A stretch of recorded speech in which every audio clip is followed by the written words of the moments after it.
Hi, everybody. This is Greg Gossett from Gossett Trading and Mentoring, and today is Saturday, July 1st, 2023. So, welcome to July. Hope you have a great month and appreciate you coming here for my weekend review. In this review, what we're going to do is, first of all, we're going to run the U.S. legal disclaimer. Secondly, we are going to come back. We're going to take a look at all the trades that I made last week on multiple time frames, on the daily time frame, on the weekly time frame, and on the monthly time frame. And I'm going to describe when we entered the trade, why I entered the trade, what the signals were, and most importantly, how I am going to manage the trade going forward, whether to the upside or to the downside. It's very important that you have rules, you have a process, you have if then statements. If it does this, then I'm going to do that. If it does that, then I'm going to do this.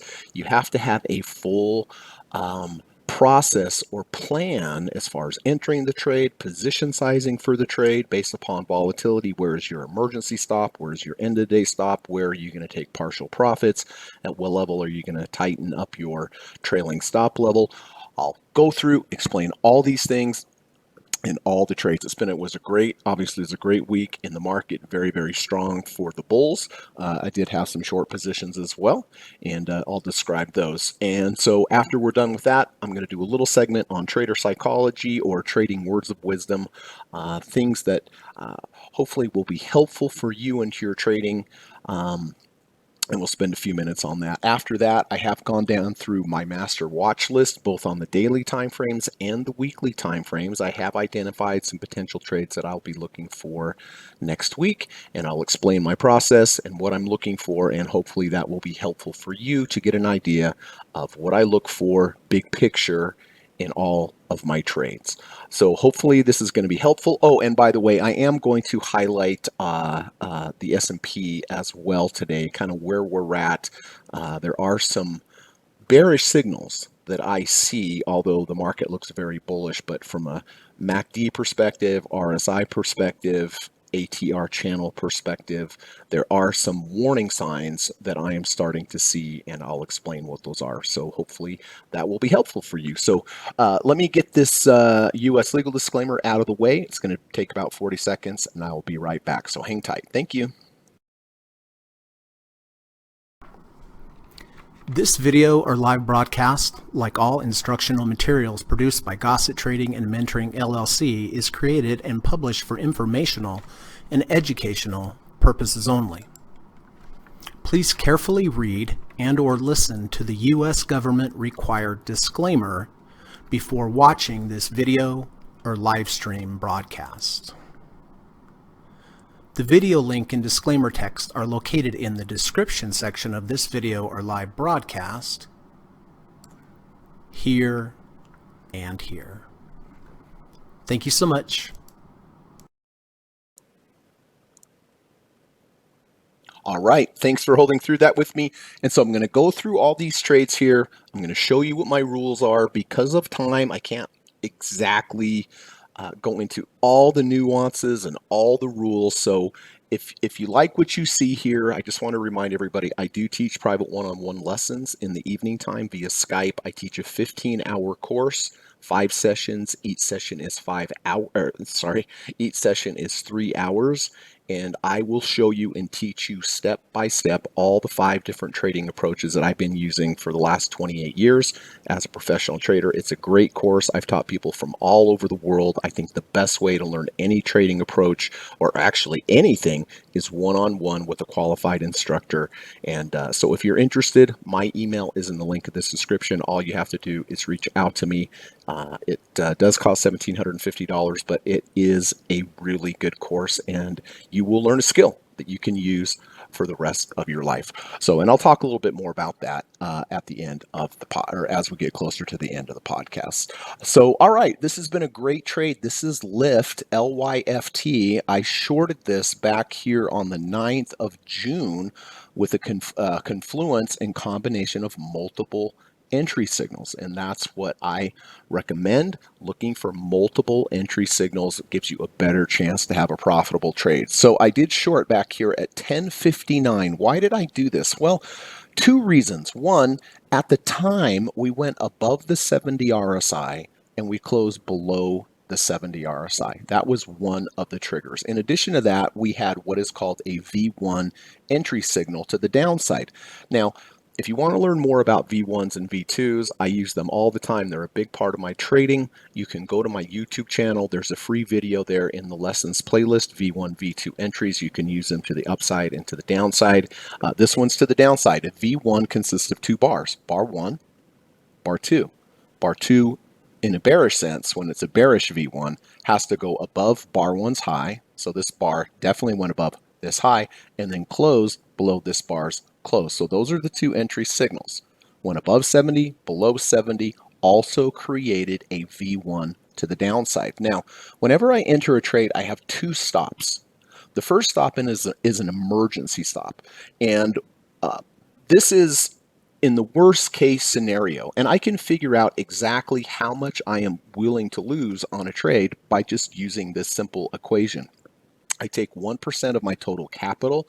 Let's just say the capital is $100,000. 1% of that is $1,000. I take $1,000, divide it by the value of the 2 ATR. In this case, it's $1.06, divided by $1.06. Tells me to buy 943 shares, because if 943 shares moves $1.06, then I've lost 1,000 shares. I'm sorry, $1,000. So 95% of the trades that I will take a loss on is an end of day stop, not an emergency stop. And I wait for the end of the day, and I'll get into this in a minute, but I wait for the end of the day to make my buying and selling decisions, unless it gets to my emergency stop. And if it gets to my emergency stop, well, then in this case, I've lost $1,000, right? Because of the math that I just did. And I do that at whatever point of the day that happens. Whenever that happens, I immediately out. I mean, I've lost $1,000, so I'm immediately out. I don't wait for the end of the day. But 95% of the time, I wait for what is called my end of day stop. And an end of day stop on a V1 would simply be a close above halfway of the washout bar of the V1. See how we went above and below? Well, halfway is right here. And I have other examples that I'll show you in this podcast why that halfway is so important. Now, in addition to, so the emergency stop, end of day stop, those are my defensive moves. Now, if the market that I'm trading, either long or short, moves the value of 0.45 ATRs, I always take off 10%. So if it goes my way, the value of 0.45 ATRs, I will always take off 10%. That way I can lock some in. The market can't take it away from me. And I've also reduced my position size, which reduces my risk. Okay, so V1 to the downside plus a rejection of the 70 RSI, got short at 10.59. Next day didn't move the value of 0.45. Next day here, look, we went above my end of day stop, but we closed below it. Do you see how it respected that halfway? So still haven't taken any profits, but had this closed above this halfway, the pink line, I would have just gotten out with a very small loss at my end of day loss. Next day moved down nicely, and it did move the value of 0.45 ATR, so I locked in 10% of my position. Locked it in. Now I only have 90% of my position. Next day went up again, got above the halfway mark, but closed below. So that kept me in the position again. Next day moved down the value of 0.45 ATRs. I took off another 10%. So you see how I'm locking those in, but I'm keeping the majority of the position, but I keep reducing my risk. Next day went down again, substantially down, and I took off 2 profit targets, 20% of the remaining shares that I had. Now, I should mention, see the orange line here? The orange line here is 1.5 ATRs from my entry. If I ever get here, now I go into trailing stop mode, which means if I have a close above a previous bar's close, I will exit half. So it got there. Now I'm in trailing stop mode. The next day went down again took more profits off, reduced my position. Then the next day we had a big move up on fewer shares, right? Because I've been taking off the shares on the way down. Then we had a big move up. It definitely closed above the previous bar's close after reaching trailing stop level. And I took off half of whatever I had remaining. And so I locked in half of what I had remaining for a gain of 3.31%. Next day, moved down again, took off some more profit targets. Next day, moved down, but not enough for profit targets. Next day, moved down, not enough for profit targets. Then had a big move up. Remember, I have a lot fewer shares, right? Because I'm taking profits. I locked in half. But then Thursday, down again big, and took off two more profit targets. And then Friday, down again with more profit targets. So this has been an excellent trade. The shares that I have remaining from entry to current price up 10.43%. So this has been a great trade. Kind of shows you the confluence combination of indicators over here with the initial setup was really good. But I was very patient. I saw this. Look, this would have been a horrible place to short here, right? But I had to be patient and wait for those confluence and combination of signals, and it has worked out great. So took off half with a 3.31% profit, and now the remaining shares I have up 10.43% to the downside in this incredibly strong bull market. So great trade there. GDX. Okay, GDX is a more recent trade that I took on Thursday. I got long here, 29.56. What were the confluences of signals? Well, here's a V1, but to the upside. Bar 1, bar 2 goes below bar 1's low, closes above bar 1's close. That's one signal. The other signal is we close below and then back above the black line, which is the 200-day moving average. This is a very strong level of support. So I got long here, 29.56. I did my position sizing, took my maximum allowed loss, divided by the value of the 2 ATR. That shows me how many shares to buy. It also shows me how far below is my emergency stop. It's $1.48 below my entry. And how much would I lose if it got down there? $1,000. Where's my end of day stop? Well, the main reason I took this, or the main level that I'm going to key off of as far as my end of day stop is the 200-day moving average. It closed below the 200, over the 200. Yes, it had the V1 also to the upside, right? That was just an accompanying strengthening entry signal, but my end of day stop is closed below the 200-day moving average, and I place my 1.5 ATR trailing stop above here. As I get up, if I get there, then I go into trailing stop mode. Had a big day up, 1.65. It moved up 49 cents. You can see the value of the 0.45 was 0.33. So I put a limit order in to sell 10% of my position if it closed 33 cents above my entry, which it certainly did because it was up 49 cents. So right about here, I took off 10% of my position on that strength. Now I only have 90% of the position left. If it comes back down, well, I'm going to lose less money because I locked in some at profitable levels. Makes sense?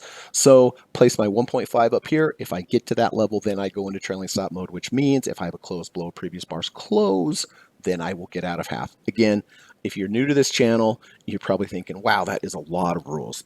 And there are. I have a lot of rules, both to the upside and the downside. But, you know, this is what I teach in my course. I will teach you step by step. You will know it like the back of your hand if you're done with the course. So keep it in mind. So this particular trade, one day from entry to current price, up 1.79%. So really good start to this trade here.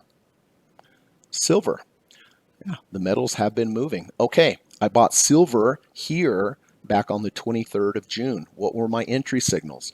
Well, we went below the 200, closed above the 200. The accompanying signal was, you see this line here, this is a negative third ATR channel. 92% of prices, if they get to this level, stop going down, move sideways, or go up.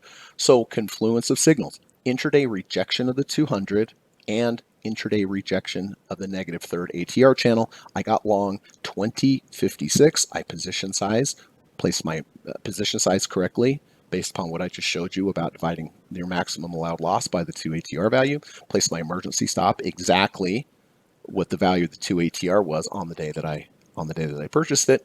And then my end of day stop is basically, why did I take the reversal of why did I take it? I took it because it rejected the 200. So therefore, if it closed below the 200, then I would just simply be out of the trade. Next day moved up enough for me to take a partial profit. Next day moved up again, took more partial profits, came down. Here during the day it was below the 200 but closed back above. It kept me in the trade. Had it closed below the 200, I simply would have been out of the trade. Makes sense? But it did close above, showing me that that level was respected, kept the trade.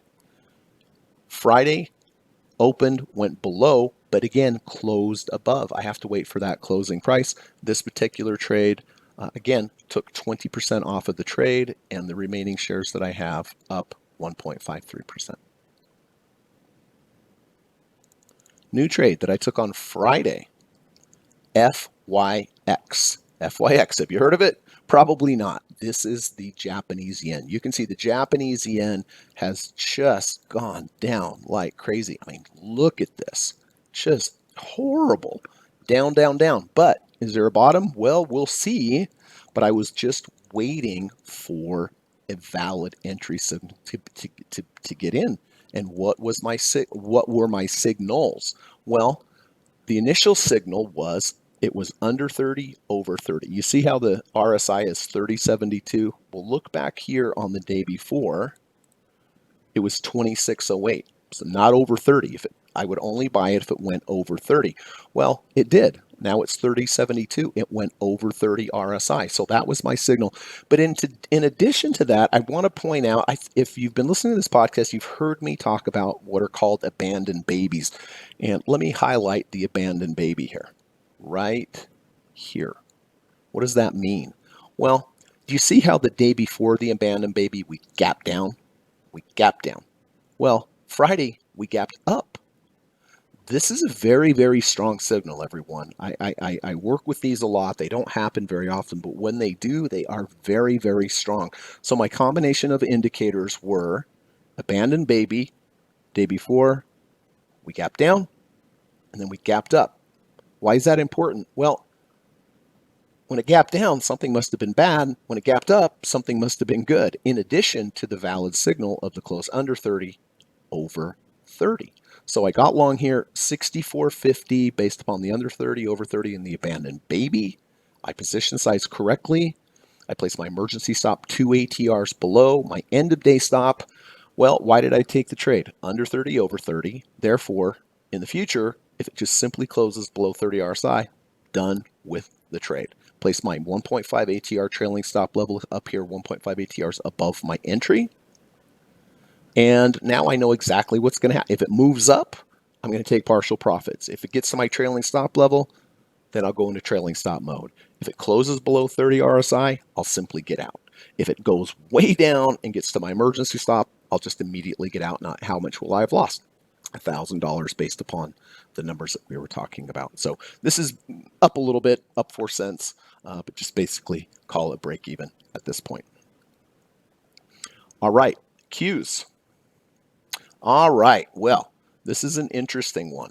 I did short the Qs back here on the 16th of June because of the following signals. We went over 80 RSI, under 80 RSI. That's one. We also had a V1 to the downside. Bar 1, bar 2. Bar 2 goes above bar 1's high, closes below bar 1's close. Got short here, 369.91. My end of day stop, close above the 80 RSI. Place my emergency stop way up here, 2 ATRs above. And then right off the bat, it worked. Next day, went down. This is really important part, moved the value of 0.45, took off 10%, reduced my position size at a profitable level. Next day, went down again strongly, took 2 profit targets off. Okay, got to trailing stop level, which means now if I have a close above a previous bar's high, I will get out of half. Went up, didn't close above, so I kept it. Next day went down again, took another 10% off. Next day went down again strongly, took 20% off, hit 2 profit targets, right? So I'm reducing my position at all times here as it's moving down strongly and locking those in. The market can't take it away. I'm still looking for a close above a previous bar's close. Here, did not close above, so kept the position. Next day, open down, close back above, and you see how we closed above the previous bar's high? So I locked in half of the remaining shares that I had for a gain of 1.39%. So remember, took profits here, took profits here, took profits here, reduced my position size, got to trailing stop level, moved back up, had a close above a previous bar's close, locked in half the position. So now I have fewer and fewer and fewer shares remaining. Thursday moved sideways. Of course, Friday we had a big bar up. So again, talking about the rules that I teach in my course, if I have a over 80, under 80, and it seems strange to say that because most of the time it's under 30, over 70, under 70, but in this crazy market, we actually got to the 80s.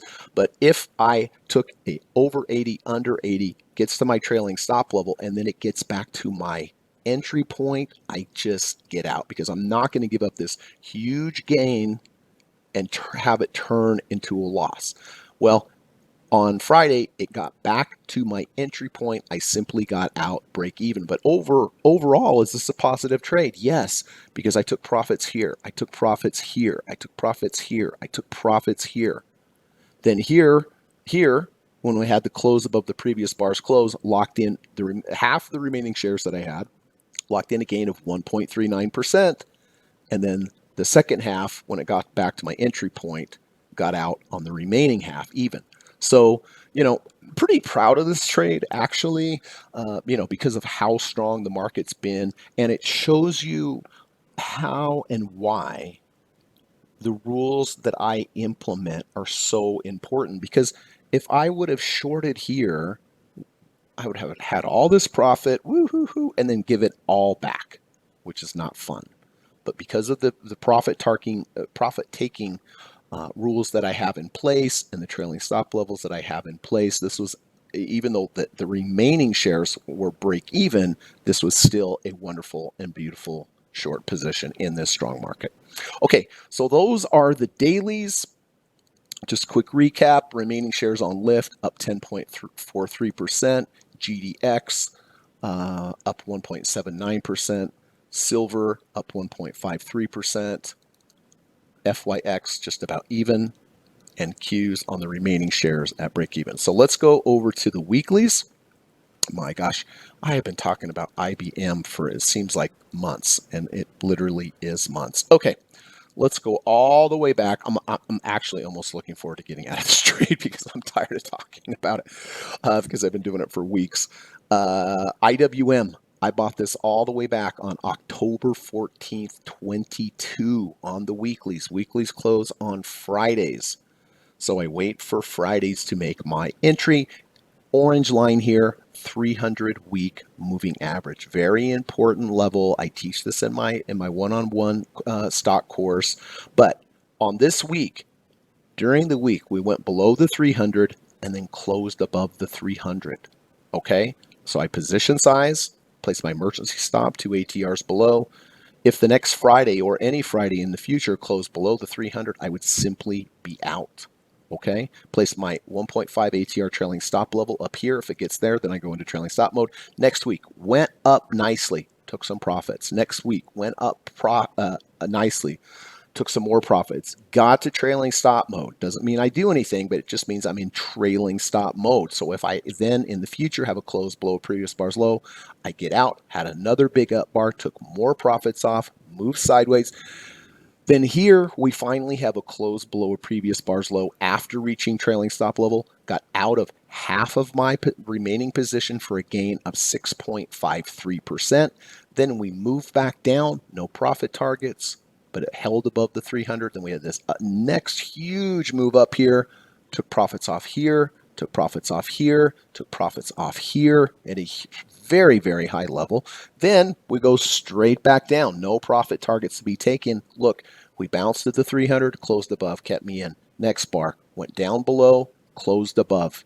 Sideways, sideways, sideways, bounced, closed above. Next week, went down, closed back above. So you can see the market is really respecting that 300-week moving average. And now we have another move up. Took some more profits here, took some more profits here, definitely took some more profits here on IWM.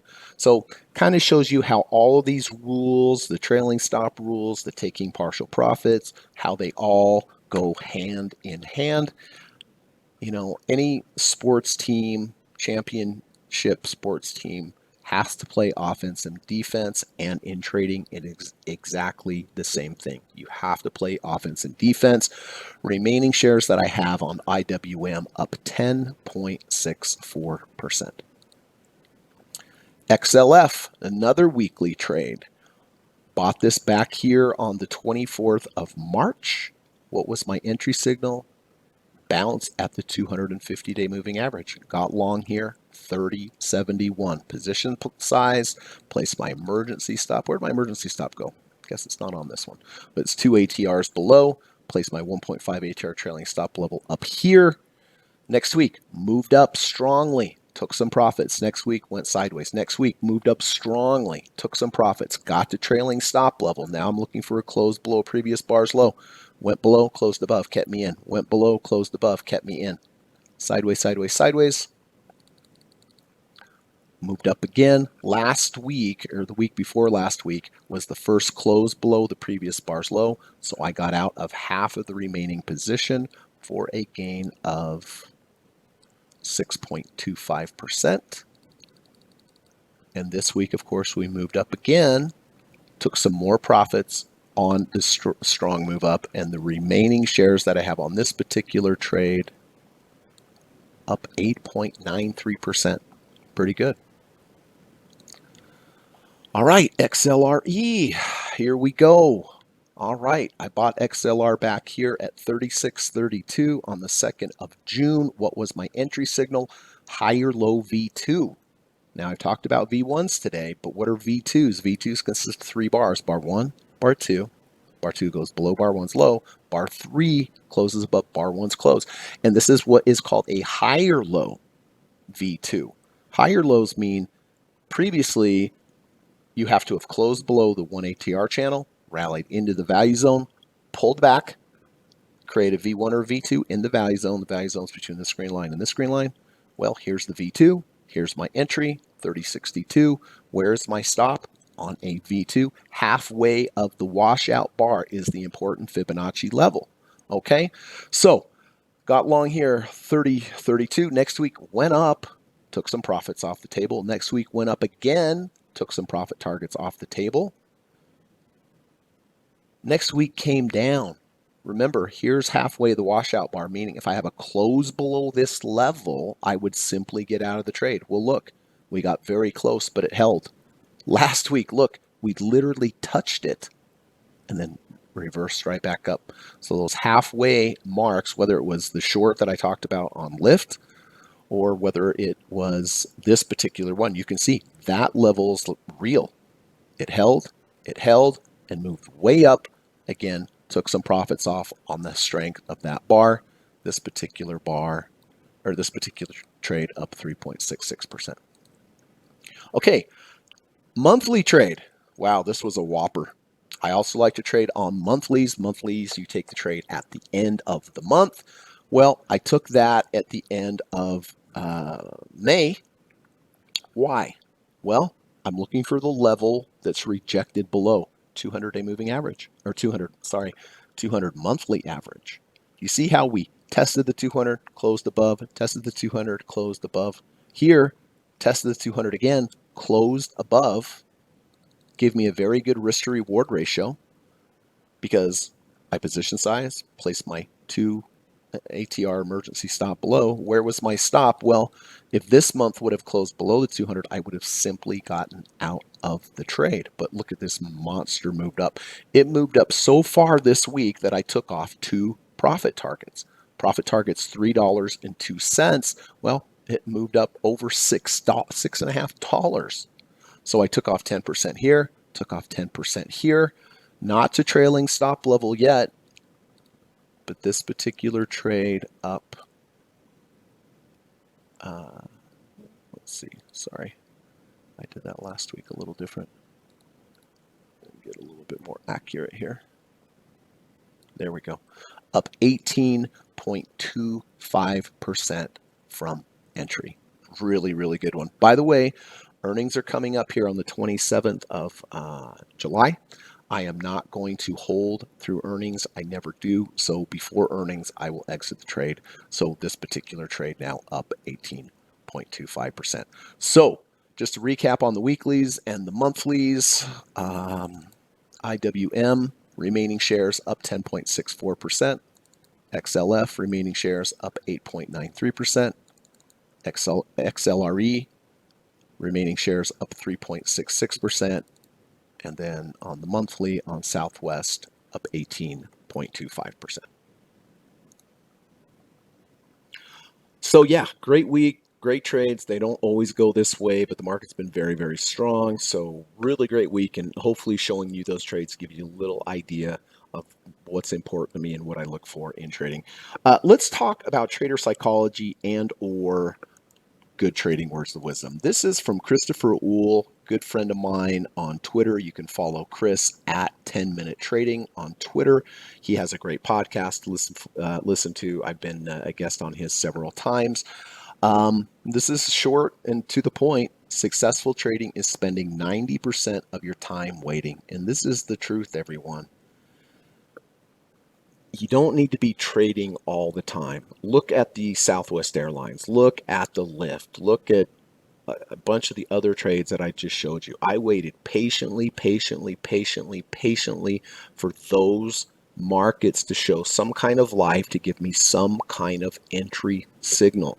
Had I gotten into those before a valid entry signal occurred, I would have taken huge losses. So my best advice to any trader out there, know what your signal's going to be, whether it's the signals I use or whatever, tells you that it's your signal, but wait, sit on your hands, wait until the signal happens. There are a lot of times where you'll just take a shot in the dark and you'll nail it and you go, hey, I can just do this all the time, but it won't work over time, everyone. You have to have valid signals. And if you don't have valid signals, if you don't have a valid process, send me an email.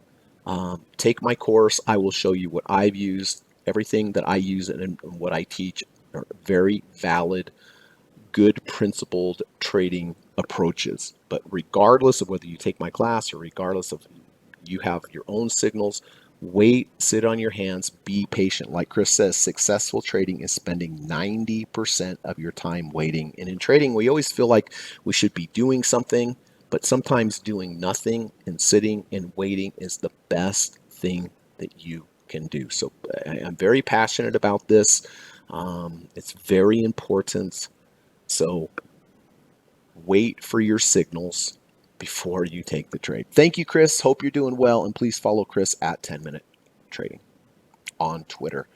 All right, let's look at potential trades for next week. Now, these are not going to be where they need to be. Okay, I just talked about being patient and waiting. Well, let's wait for these to happen.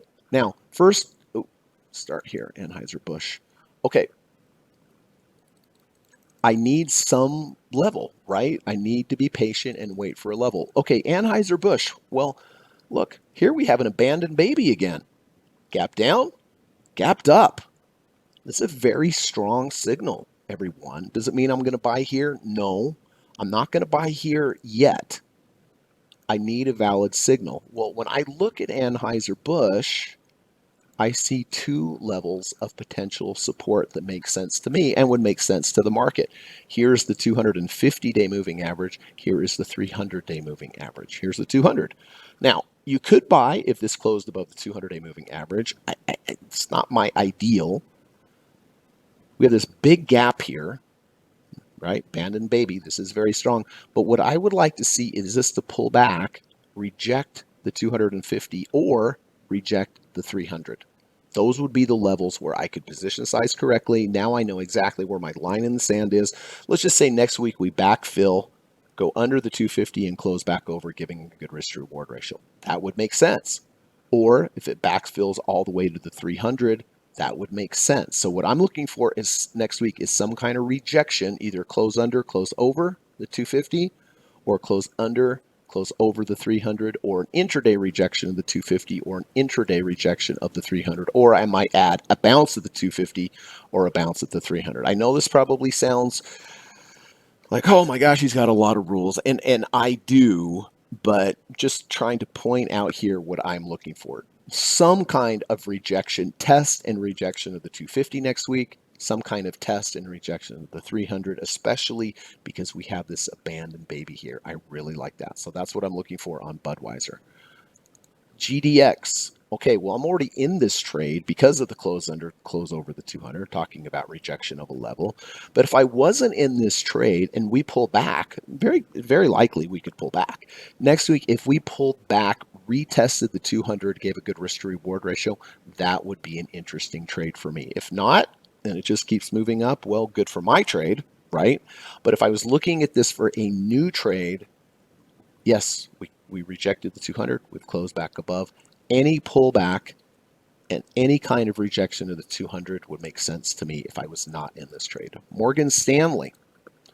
Okay, this is a potential short trade for me. We have this huge move down. There's all these gaps. I would look to get short Morgan Stanley if and only if next week we have a rejection of the 200, the black line here, to the upside, which means either during the day it went above and closed below, gave me a good risk to reward ratio, because I would take the short trade, and then if it closed above the 200, I would simply get out. Or if it came back up, bounced off of the 200 above, closed below, or simply if it closed above the 200 and below the 200. So again, this is a short trade. This was a huge move down, lots of gaps to fill. It has filled some of these gaps, but a rejection of the 200 next week would give me a good potential short entry with a good risk to reward ratio. Pfizer. Wow, look at Pfizer. Holy smokes. Okay, this is a little bit of an unorthodox trade. I was talking about V1s, V2s. Well, here's a V2. Bar 1, bar 2 goes below bar 1's low, closes above bar 1's close. Remember, halfway of the washout bar should have some very good support there. So next week, if and only if we come back down, test this halfway, and then close above it, that would be my entry point, because it would give me a very good risk to reward ratio. Let's just say it came down, tested this halfway, and then closed barely above. I would take the trade because it's showing that the halfway support is working. I would position size. I place my emergency stop 2 ATRs below, and my end of day stop would just simply be a close below halfway. It's very important, everyone, to have good risk to reward ratios. And so if it keeps moving up, then the trade's just off the table. But if it does come back and back test this halfway, let me give you an example on XLRE just to put it in perspective.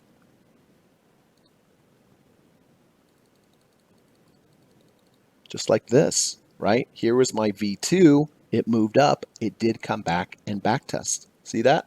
And then moved up. So with Pfizer, same thing. Again, this is a bit of an unorthodox trade, but this is very likely a bottom. But a lot of times this halfway gets tested. So just repeating myself again, sorry. If we come back down, go under, close back over that halfway, then I position size, emergency stop 2 ATRs below, and then just simply if we have a close below that halfway, I'm just out. So it gives me a good risk to reward ratio. It doesn't mean it's going to be a positive trade, but it's a legitimate level that it tested, and it gives me a great risk to reward ratio. And then last but not least, VIX. What is VIX? Well, VIX is volatility. And look at this market, hugely, hugely down. There's been no volatility in this market whatsoever. There's been no fear whatsoever, which, kind of on another subject, everyone, when everyone's buying, it's pretty much a good time to sell. When everyone's selling, it's pretty much a good time to buy, but you have to have your levels to key off of. Well, VIX is down more than it's ever been in the first half of the year, but I have seen VIX rally 20, 30% in a day. And right now, VIX is setting some things up that are interesting to me. Look at the lows over here. Essentially, if the market goes down, VIX will go up. Not all the time, but most of the time. So if you're buying VIX, you're kind of hoping that the market's going to go down. Look at the low here. See how deep the red MACD bars are? This shows a lot of downward momentum. Now look here. Are we lower here than we were here? We certainly are.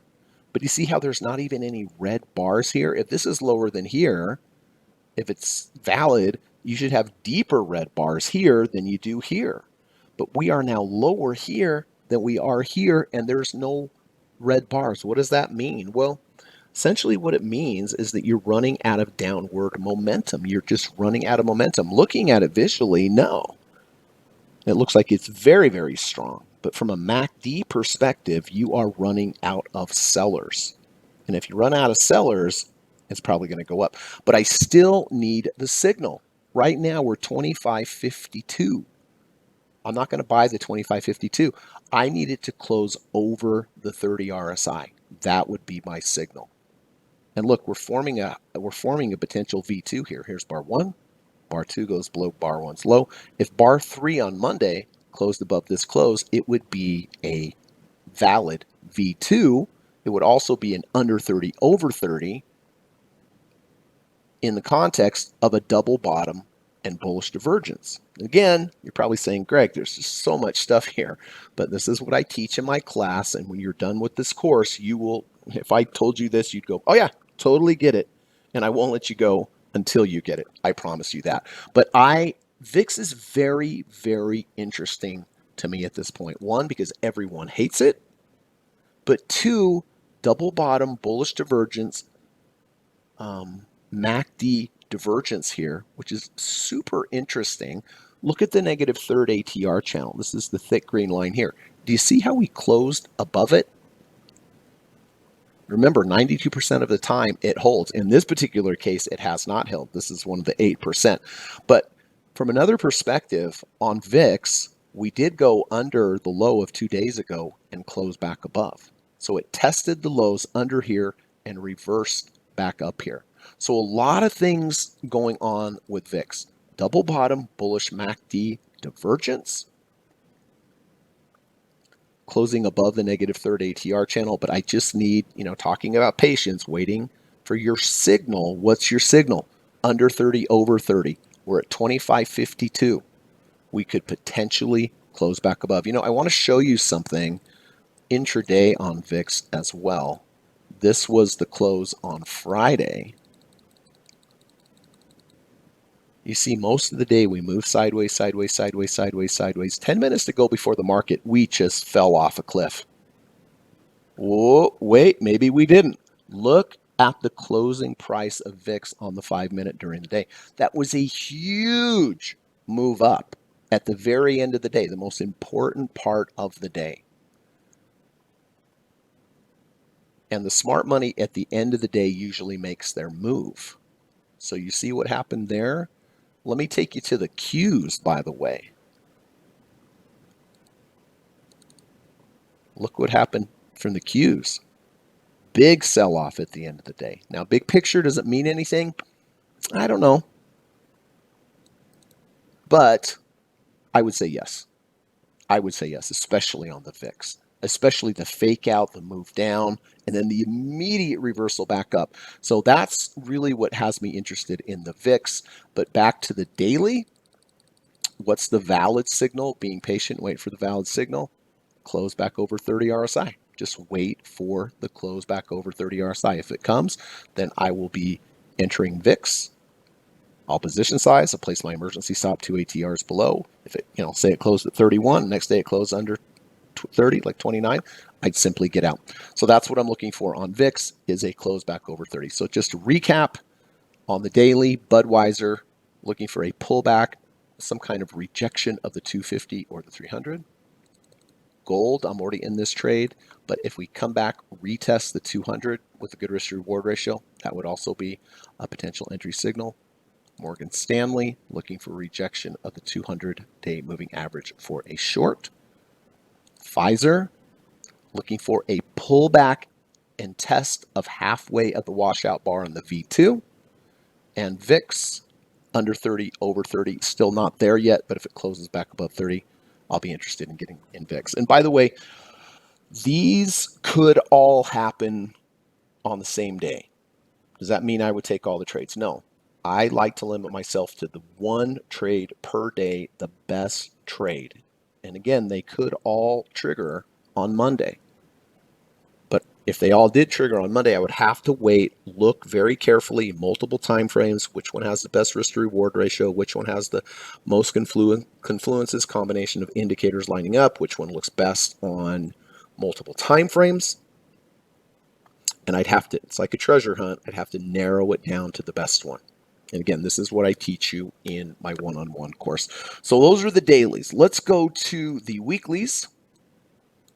Again, weeklies close on Friday, so I would make my decision next Friday.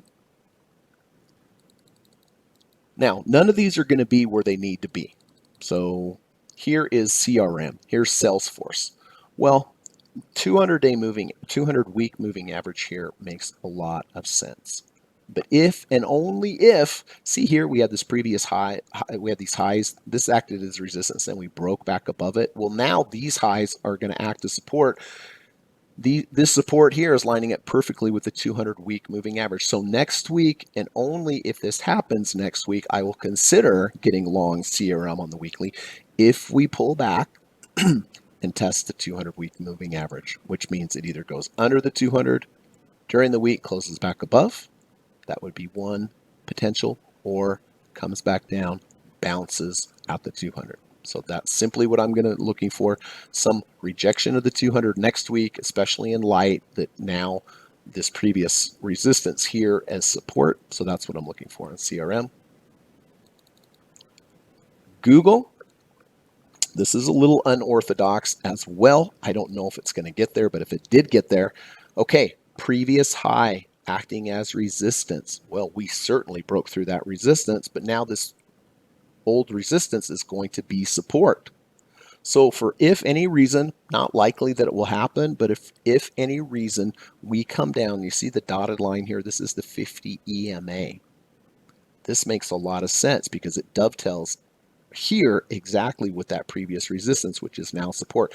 So if and only if next week we come down, reject that 50-week EMA, that would be my entry point. Nike. All right, well, Nike missed earnings on Thursday, I believe. 300-week moving average. You can see we literally bounced there last time, and that was the bottom. Right about $103. Right now it's $110.37.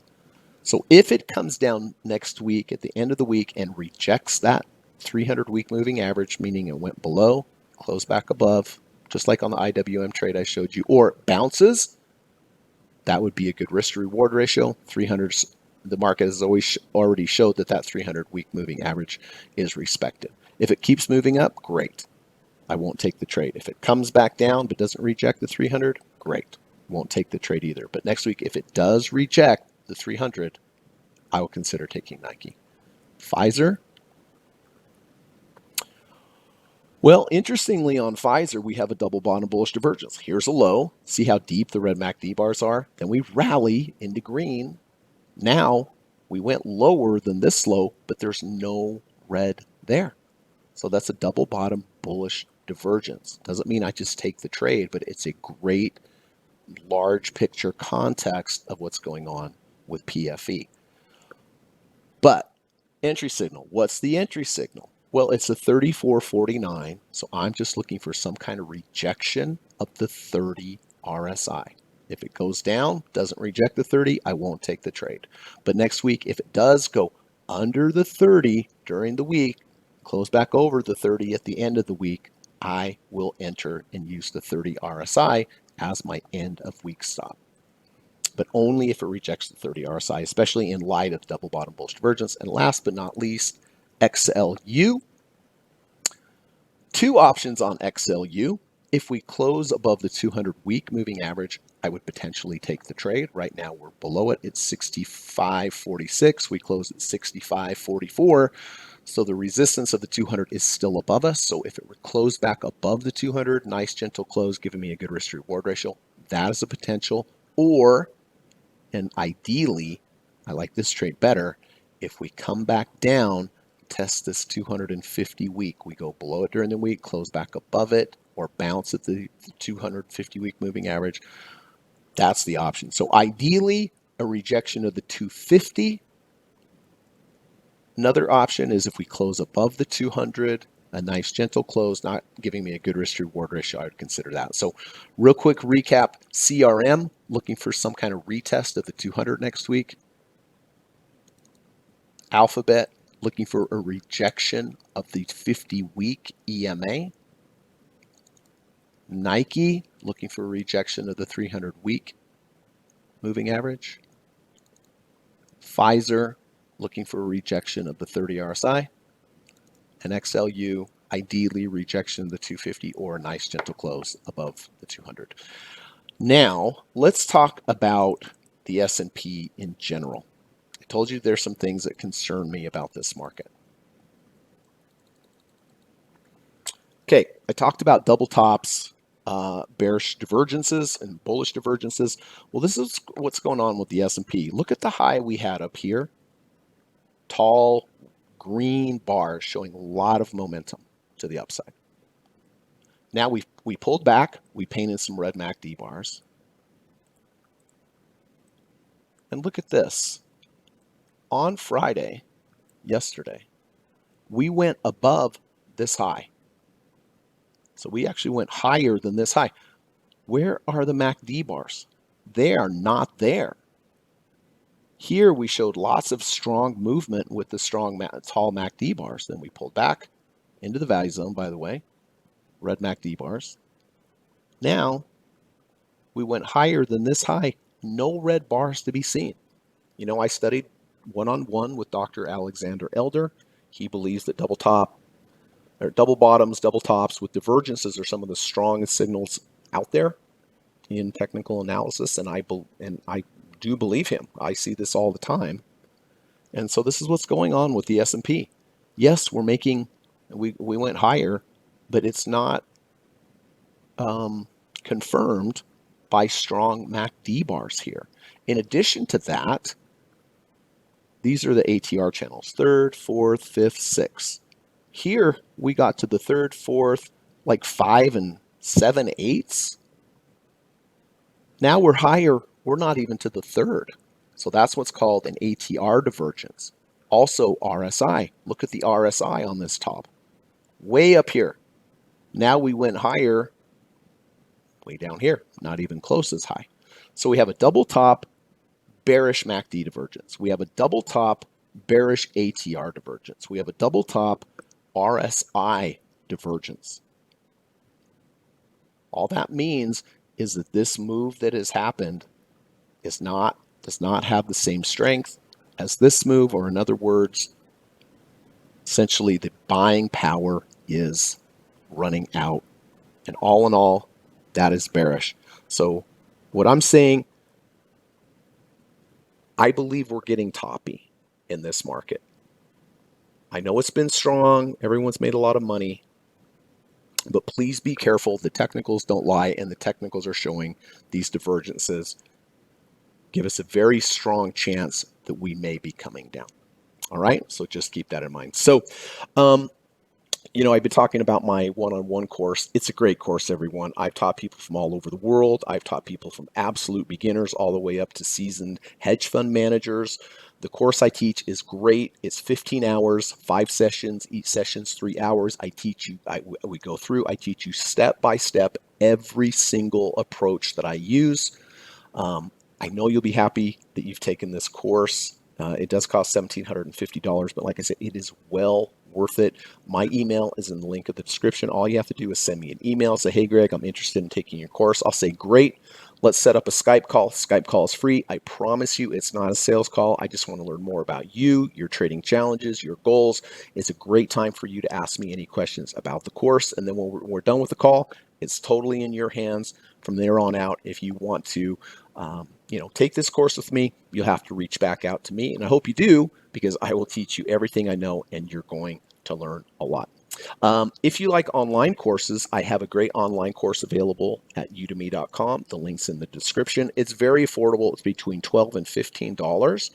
And in that course, I teach you step by step how to trade the deep dip buy approach. A lot of the signals that we took, or that I showed you today, are based upon that. I have sold so many of those around the world, gotten so many good reviews and feedback. Obviously it's not as good as the one-on-one, but it is less expensive and it's a good place to start. So the link's in the description. If you like today's podcast, I certainly would appreciate if you could hit the thumbs up button. It helps to build the channel, keeps the channel around, and it just takes a second and it's totally free. And then fourth, most important, please try to go out and do something nice for someone today. It would make the world a better place if we all could do one nice thing for another human being. And in addition to that, if you could do one nice thing for an animal, that would be wonderful. I was raised with so many animals. I love animals. They're very close, very dear to me, special to me, and they appreciate acts of kindness as well. So if you like this course, if you like this podcast, and if you found it valuable, please hit the thumbs up button and try to do something nice for another human being today. It just would make the world a better place. So thank you so much, everyone, for coming. I hope you have a good weekend. I hope you have a good 4th of July. And God willing, I will see you next week. And on the way out here, I have to run the U.S. legal disclaimer. But thank you so much for coming. And trade well. Be careful. Do something nice for someone. All right? Thanks a lot, everyone. Bye-bye.